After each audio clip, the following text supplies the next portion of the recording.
Good Friday morning, Market Chameleons, and everyone join us for the first time. Thanks for coming by and checking out the Market Chameleon pre-market show. Before we get started, let's take a look at the shared disclaimer.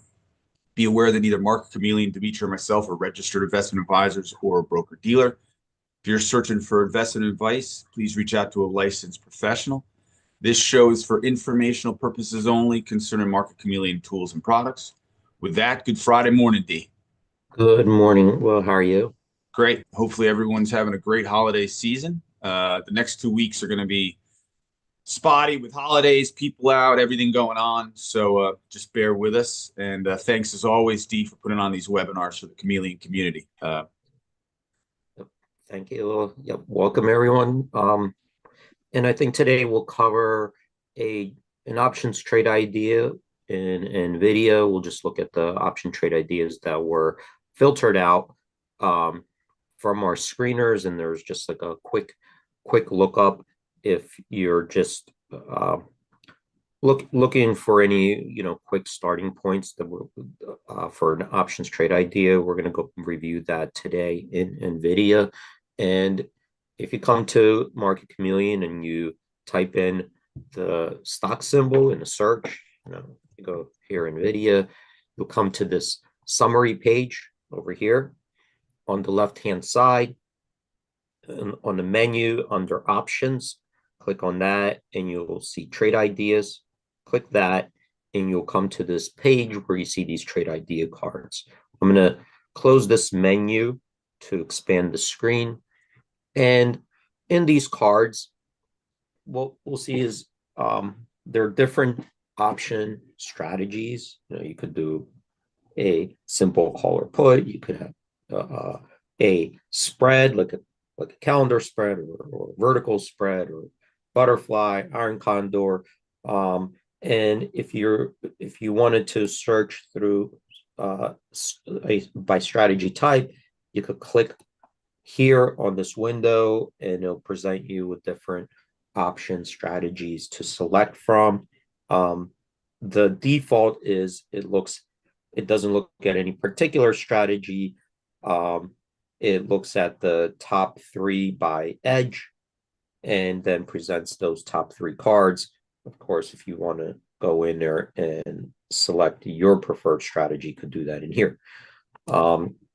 So looking at these three cards in NVIDIA, it showed us a long call, a long put, and a debit iron condor strategy.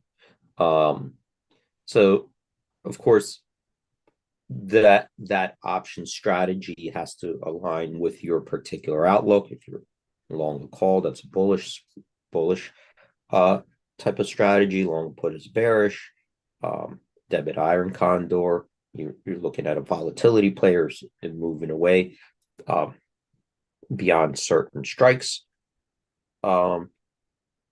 And in this card, what this particular trade analysis does is look at the price of the strategy and then compares that market price to a theoretical value or a model, giving us a base valuation of what this benchmark could be, or the strategy could be worth.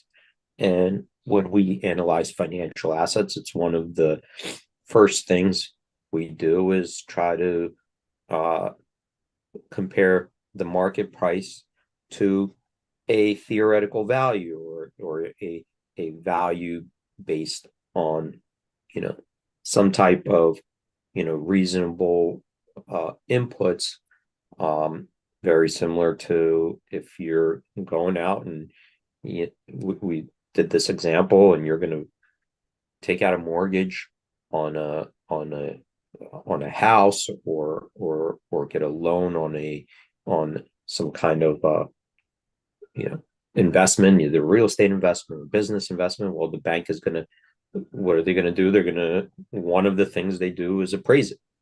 Well, what is it worth? If you're going to invest this money into it and you're going to invest this amount, well, what do we think it's worth? And so what is the valuation of this particular um, in our case instrument, right? Because we're looking at a risk instrument. So there's no one way to value, there are different ways and different inputs you could put. So this is our base model that we're looking at. So let's look at the one in here in the middle, the long put. And here we see that this is evaluating the December 27th, 139 put from the buy side. So this is looking at it, assuming, okay, if we bought this put on the offer, on the ask, so there's a put, bid, and offer, right? Bid is something somebody's willing to buy it for, the offer or ask somebody willing to sell it for. So since we're approaching from the buy side, let's see the price somebody's willing to sell it to us, right? That's a firm quote, firm price. So here that price is 59 cents. So the market price that we're evaluating is 59 cents.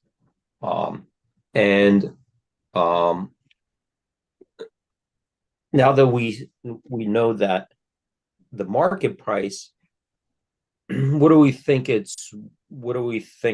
fair value price is, or what do we think a good benchmark for it if we're paying 59 cents? Because we don't know if it's going to go up or down. Nobody knows the outcome. Nobody knows if this put will be in the money or out of the money, or nobody knows that until it happens, right? So like, because that has to that still has to play out. So that's an uncertainty. But are we getting anything extra, a little bit of edge, if we decide to, go with that strategy? And that's what the theoretical value is. Well, what do we think in theory, right? This put would be worth given those, unknowns and uncertainties. And the theoretical value, this 94 cents, is created by looking at the historical stock behavior. Well, if we looked at the history and we said, okay, there's 1 day of trading to go, it's December 27th. This was as of yesterday, the previous day's close, yesterday's close. So there's 1 day of trading to go. And we know where the stock closed, where the strike price is, given the historical behavior of the stock. Sometimes the stock went up, sometimes it went down, sometimes it stayed unchanged. We're going to take all those observations, run them and say, on average, what would this put be worth, right? If we looked at the historical return distributions. So looking at all of those and taking the average, we come up with a benchmark, 94 cents. Okay, so now we have this average long-term value, 94 cents. We're looking at the market, it's 59 cents. So the 59 cents doesn't seem like so unreasonable, given the historical stock movements in Nvidia. And unless we know something different or we could compensate for it, we use that as our base model, our starting point. And there's a decent spread there between the theoretical value and the market price.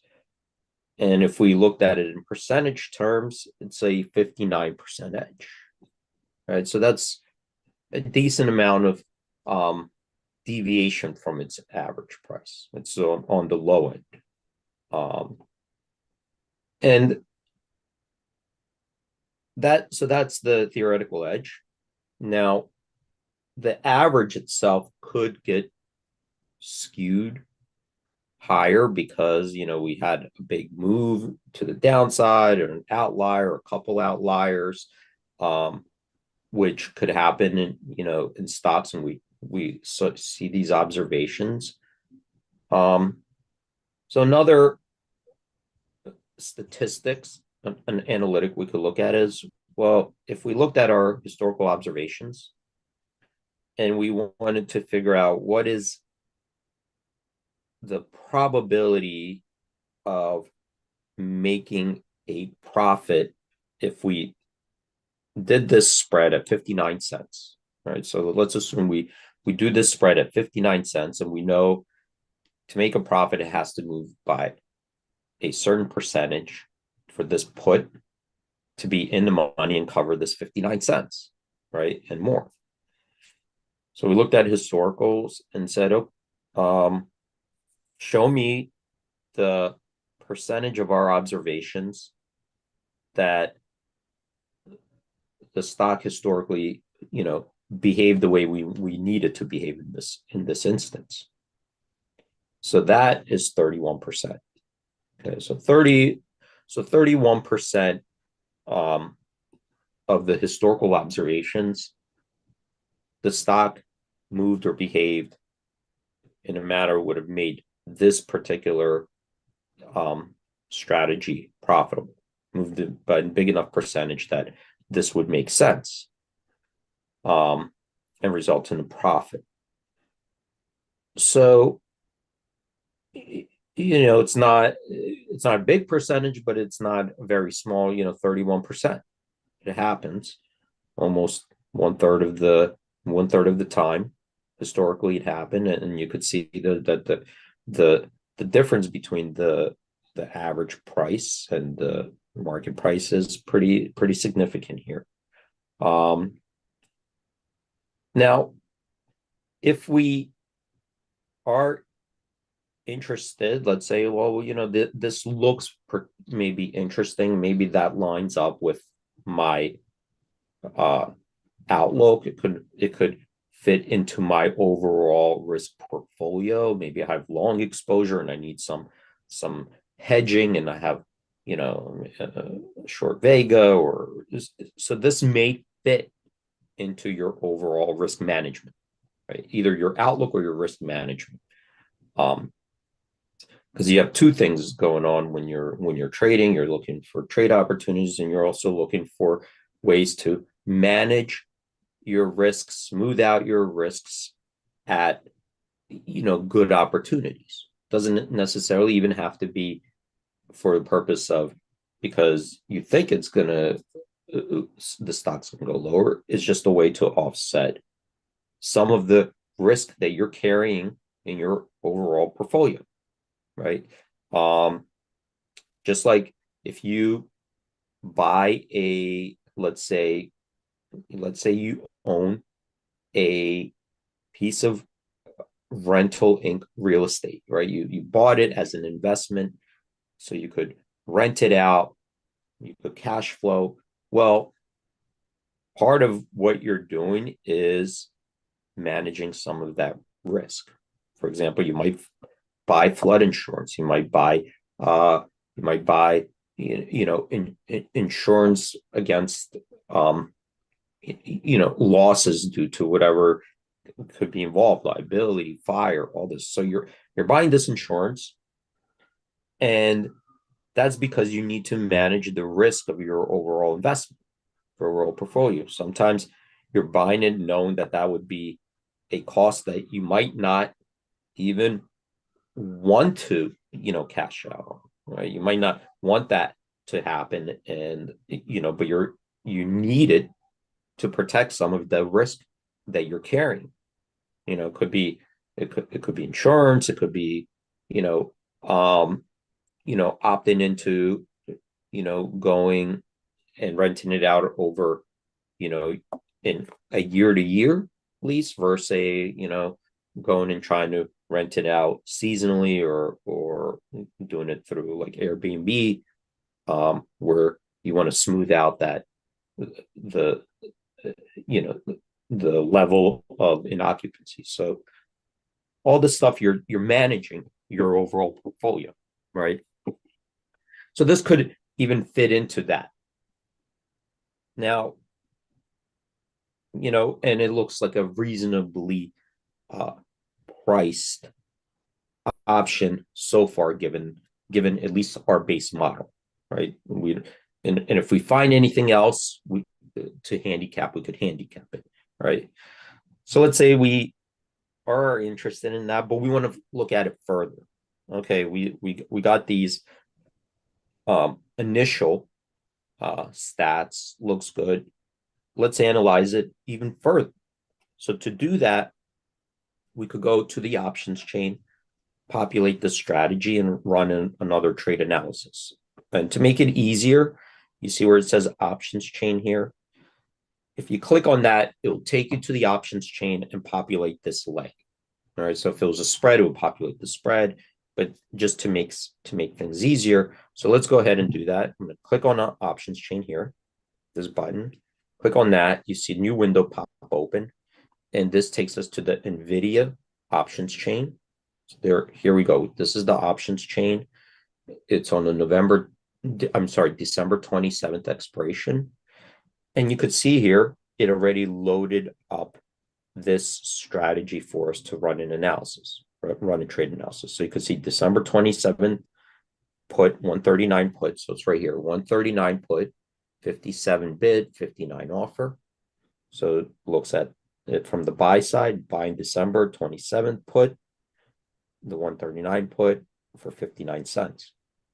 So let's run that trade analysis and see what else we could find out about it.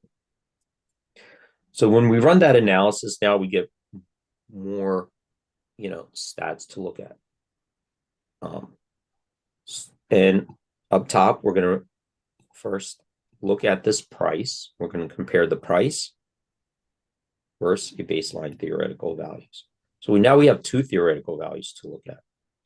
The first one is based on the historical price return distribution, just like we talked about. In theory, this would be worth 94 cents. Historical win rate 29%. And this is a probability of touch, which gives us a little bit more information. And the probability of touch looks at this strategy and says, okay, if I have a put, even if it has 1 day to trade, by the end of the day, the stock could move X amount up, down, or stay unchanged. However, there's intraday volatility. So there is a possibility that any time throughout the day, at any, it could be at 10 o'clock, it could be at 11 o'clock, 11:30, but any time throughout the day the stock is moving around, it could reach that point where this option at parity, could be profitable without even any time value, could move enough in the money that even given parity, this could be it could cover, the cost of this option.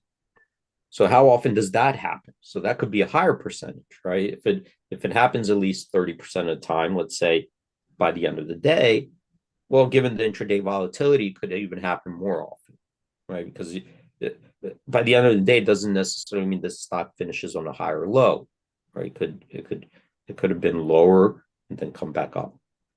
So historically, if we looked at our observations and took that into consideration, the intraday volatility, that happened 51% of the time.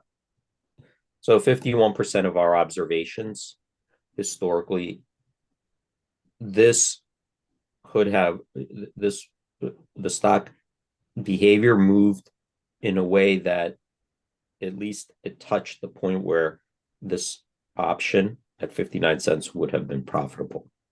Okay. So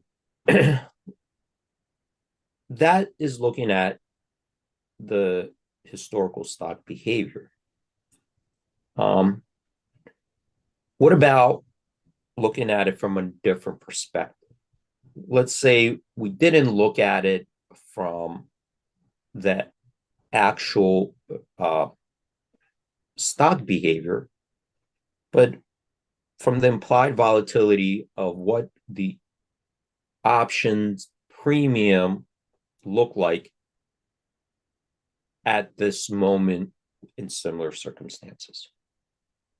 Okay, so then we're looking at option premium. So to give you a sense of how the two models, how these two models are compared. So let's say we wanted to figure out the cost of an insurance policy, let's say of, how much would it insure me? How much should it cost insurance based on, flood insurance? Let's say we're doing that. Well, we could look at it historically from, in the last 10 years, how many times did a flood hit, and based on the last 10 years, what was the average cost, or what was the cost of the damage, right? Then we could run that analysis and say, well, based on that, the insurance should be, X amount. So that's based on actual, historical outcomes. That's one way to look at it. Another way to look at it is say, okay, let's say I don't look at that part, but I'm just looking at historically to insure this house, for $100,000 or whatever it is. What was the average premium, right? The premiums could go up, they could go down, but give me the average, the range, high, low, like where are we in that historical range? Okay. So that's a different way to look at it.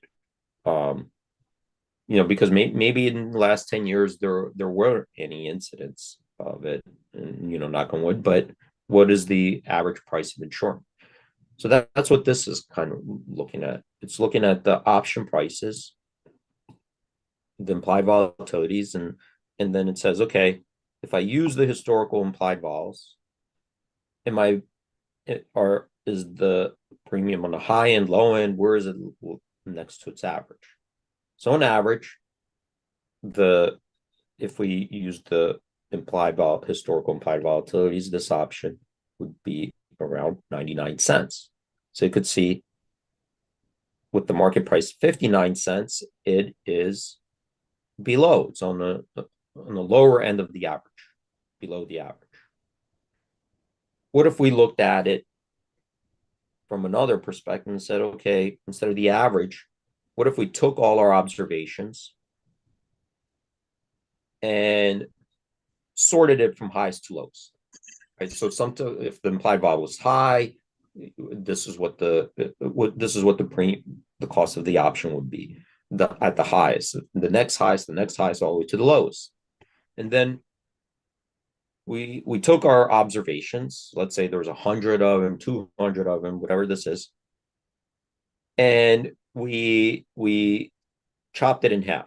We said, show me the highest 50% and the lowest 50%, and what is the price in the middle? What is the price where half of them are higher, half of them are lower? Right? That's 92 cents.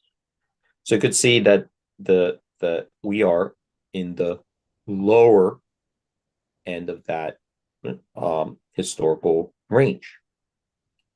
What if we wanted just to compare it to the high and low? Just give me the lowest, implied volatility observation, give me the highest. And in theory, what would this option be worth? So that's between 35 cents and $2.62. So we could see here from a historical perspective, we are priced on the lower end of the range for this option strategy, buy and put. And again, we're evaluating this. There are different reasons you might want to put this. It could just be aligned with your outlook, or it could fit into your portfolio. Because it's most of the time, most of the trading, that's what you're looking at. If it fits into your overall strategy, portfolio, and risk management. So now we see that those two. We could also evaluate the liquidity of the market. Okay. Actually, let me close this menu just to expand it. One way to analyze the liquidity of the market is looking at the bid-ask spread. How wide is the difference or spread between where people want to buy, are willing to buy it, firm bid, and people willing to sell it? The higher the spread, the less liquidity. So the cost of getting in and out and price discovery, it's not as liquid. There's a bigger cost to it. The narrower it is, then the liquidity is considered better. It's more liquid. Here we see that the price of 57 cents to 59 cents, it's 2 cents wide, so that's relatively narrow, tight, with the midpoint of 58 cents. So it looks like a liquid market, which is good. And maybe there's a little bit of room for a price improvement. Maybe you could get in a midpoint 58 cents, depending how it trades. So if there are a lot of trades going on, and that's what we're going to check next, if there's a lot of trading going on, then the odds of you getting a better execution or an execution in between the market is higher, right? Because if you have orders coming in, going in and out, back and forth, well, your odds of getting a better execution if you put in a limit order increases. Okay. This is the risk sensitivity. The Greeks, it has, your bearish short deltas, your long gamma, long vega, your short theta, short rho. Okay. I'm not going to go into this because we don't have enough time. Here, this shows us what the option did on the day.